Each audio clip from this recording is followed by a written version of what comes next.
Is it possible to have a lush, beautiful garden without all the constant watering? Absolutely. And today we're going to show you how to create a drought-tolerant, beautiful garden oasis. With the right design, plant choices, and a few smart techniques, your garden can thrive all summer long with less water.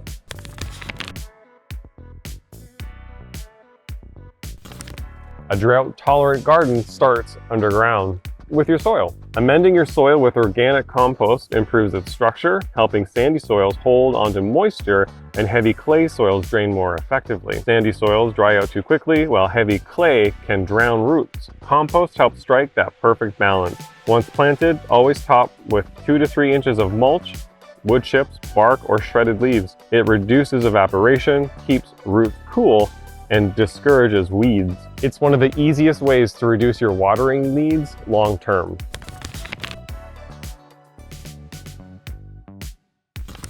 Now this is where design meets efficiency. Hydrozoning means placing plants with similar water needs together so you can water strategically. Put your thirstier plants closer to your water source or shaded spots. Together, plants like lavender, yarrow, or echinacea can go in the hot, sunny zones. This reduces waste, avoids overwatering, and creates natural microclimate that support each plant's needs.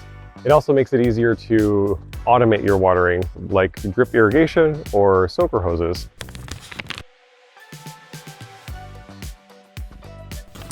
The stars of drought-tolerant gardens are the ones that can handle the heat, the sun, and less water without losing their beauty. We have an amazing top 5 video that addresses the top 5 perennials that do well in heat. Check out our other videos and don't forget to hit like and subscribe for more tips on gardening. When it comes to drought-tolerant plants, you have more beautiful options than you think. Yarrow, for example, brings clusters of bold color and is incredibly tough, not to mention a pollinator magnet.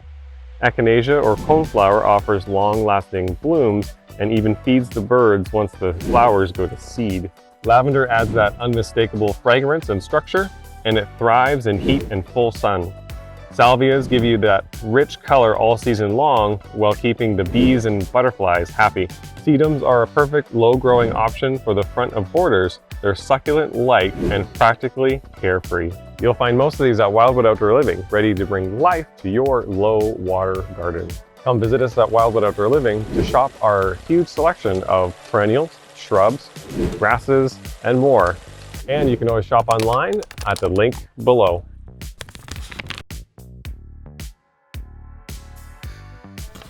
A drought-tolerant garden doesn't have to feel dry or sparse. With the right layout and materials, it can feel full, intentional, and even luxurious. Hardscaping plays a key role. Use gravel or crushed stone instead of grass to define pathways or fill open areas. It reduces water use and adds a clean, polished look. Incorporating natural elements like boulders or driftwood can create contrast and make soft plant textures stand out. Layer plants by height. Tall grasses and shrubs in the back, colorful mid-sized perennials in the middle, and spreading ground covers like creeping thyme or sedum in the front. This structure makes your garden feel lush and full with fewer plants and, of course, less water.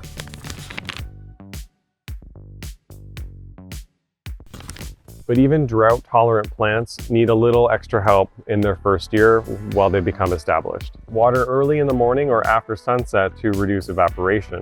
Deep, infrequent watering encourages plants to send their roots deeper, making them more resilient.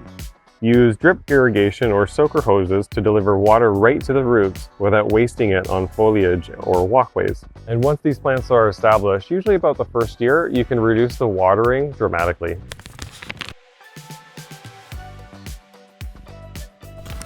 The best drought-tolerant gardens are the ones that you stay ahead of, not chase after. Weed regularly so your plants don't have to compete for moisture and nutrients. Trim dead, damaged, or diseased growth to keep plants healthy and reduce stress. Top up mulch in early spring and midsummer to keep the soil insulated and improve water retention. You can also add a layer of compost under the mulch once a year to feed the soil naturally. The more you support your plants with good care, the less they'll ask of you, especially in the summer. A drought-tolerant garden doesn't mean sacrificing color or texture. It just means choosing smarter plants so that you can set them up for success and let nature do the rest. Tell us in the comments which drought-tolerant plants do you prefer in your garden, and let others know. Subscribe for expert tips, design inspiration, and more here at Wildwood Outdoor Living.